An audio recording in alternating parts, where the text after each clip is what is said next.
Hey guys, let's get more news about Steelers, but first, don't forget to subscribe and leave your like. Steelers make trade with hated rival in explosive 5-round mock draft. With the Senior and East-West Shrine Bowls out of the way, the pre-draft process is done with game tape. They will turn towards the NFL Combine and Pro Days to scout players and try to get to know the incoming crop of rookies.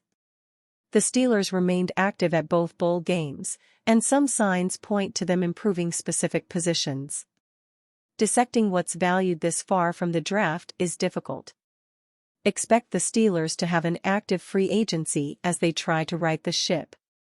The outcome of their signings could directly affect which positions they target in their selection process. Many things could change going forward that will determine the alterations of future mock drafts. As the Steelers wait their turn in round 1, an unsuspecting caller dials their number.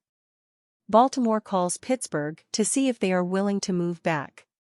None of the top players fall to their original selection in this mock draft. They listen to the Ravens' offer and continue the dialogue. Their final proposal forces Pittsburgh's hand. They trade back and gain a significant haul of picks in return. While it was nice to trade back and get some extra draft picks, they lost some other options who were on their board. They select Jack Beck to secure a receiver in a light class at the position. While he had a terrific week at the Senior Bowl, it is a little rich taking him in round 1. Expect the Steelers to try and sign a top receiver in free agency, but Beck is a solid backup plan. Going from one Senior Bowl standout to another as we move from Beck to Azareye'h Thomas.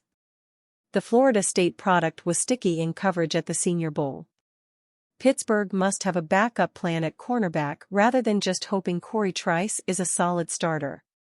Taking Thomas adds competition for Trice. It also brings security in case Joey Porter Jr. continues to struggle. Thomas is the perfect style of player the Steelers are searching for. Rams willing to eat money in Kupp trade. In their search for a Cooper Kupp trade partner, the Rams are willing to eat some of the money remaining on the star wide receiver's contract, according to ESPN's Jeremy Fowler. Kupp is set to earn $20 million in 2025, made up of $12.5 million in base salary and a $7.5 million 90-man roster bonus due on March 17, per Over the Cap. $5 million of that roster bonus became fully guaranteed in 2024. A pre-June 1 trade would already require the Rams to absorb the remaining prorations of Kupp's signing bonus as a $17.26 million dead cap hit in 2025. That would allow them to pursue other needs in free agency with additional capital in this year's draft. Waiting until after June 1 would allow the Rams to push $7.48 million of dead money to 2026, but they would then also be responsible for Kupp's 2025 roster bonus, essentially making the deferment a wash. The delay would also cost them 2025 draft capital in addition to the opportunity to sign top free agents in March. Accordingly, the Rams would rather get a trade done before the new league year starts, explaining their willingness to absorb even more of Kupp's contract. In the past, the Rams have paid a roster bonus early as a way of eating money to facilitate a trade, per NFL Network's Ian Rappaport. That would help firm up a market for Kupp, who is expected to have suitors due to his pedigree as a tough, savvy, and versatile playmaker. If the Rams can alleviate the financial burden of acquiring the 31-year-old, his age and recent injuries would be his only remaining concerns. Kupp's skill set would make him a fit in almost any NFL offense, but certain teams will make more sense than others. Among them, according to Fowler, are the Steelers, the Commanders, and the Patriots. Pittsburgh were interested at the 2024 trade deadline, while Washington and New England both have plenty of cap space and young passers that would benefit from an experienced, quarterback-friendly receiver like Kupp. The Lions also have enough cap room to absorb his contract as well as Kupp's former teammate, Jared Goff, under center. 49ers linked to blockbuster proposed trade with Steelers for T.J. Watt. The NBA set the sports world alight in the wake of now Los Angeles Lakers superstar Luka Doncic heading off from the Dallas Mavericks in exchange for Anthony Davis. Using that as motivation, Bleacher Report's Christopher Knox opted to propose some NFL offseason blockbusters that'd certainly shake things up across the league.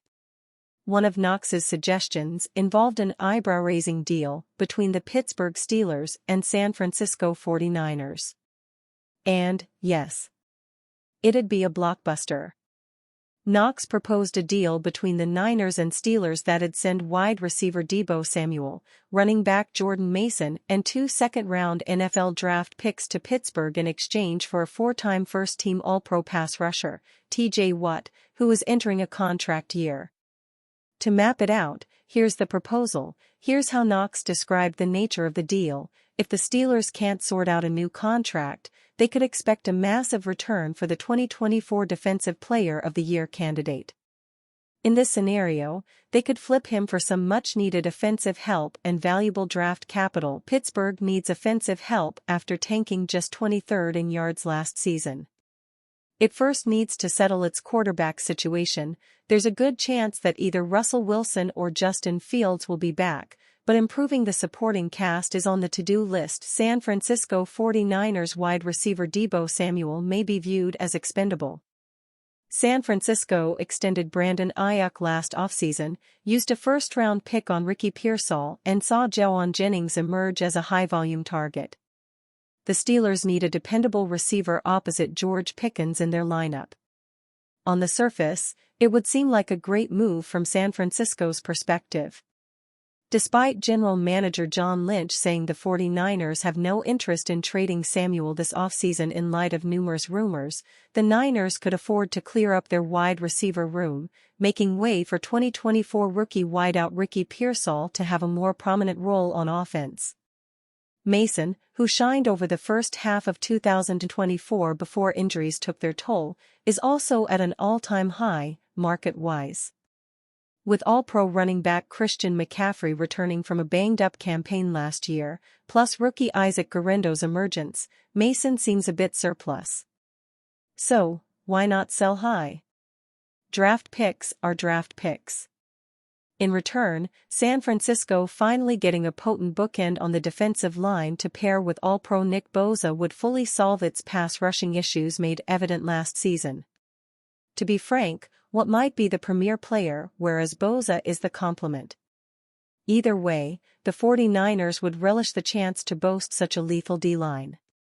For starters, what is 30 years old? The Niners already boast an aging team of veterans and lack key contributors, especially within the front seven, who are playing on affordable rookie contracts.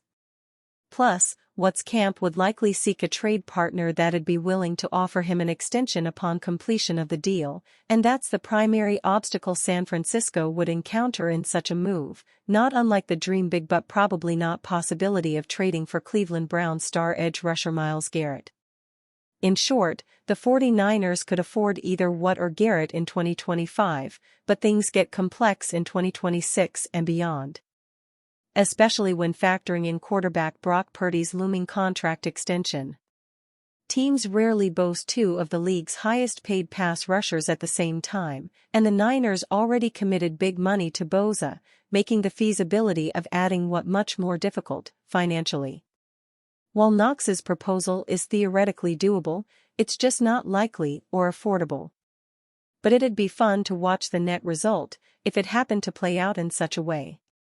And you fan? What do you think of the TJ Watt situation? Leave your opinion in the comments.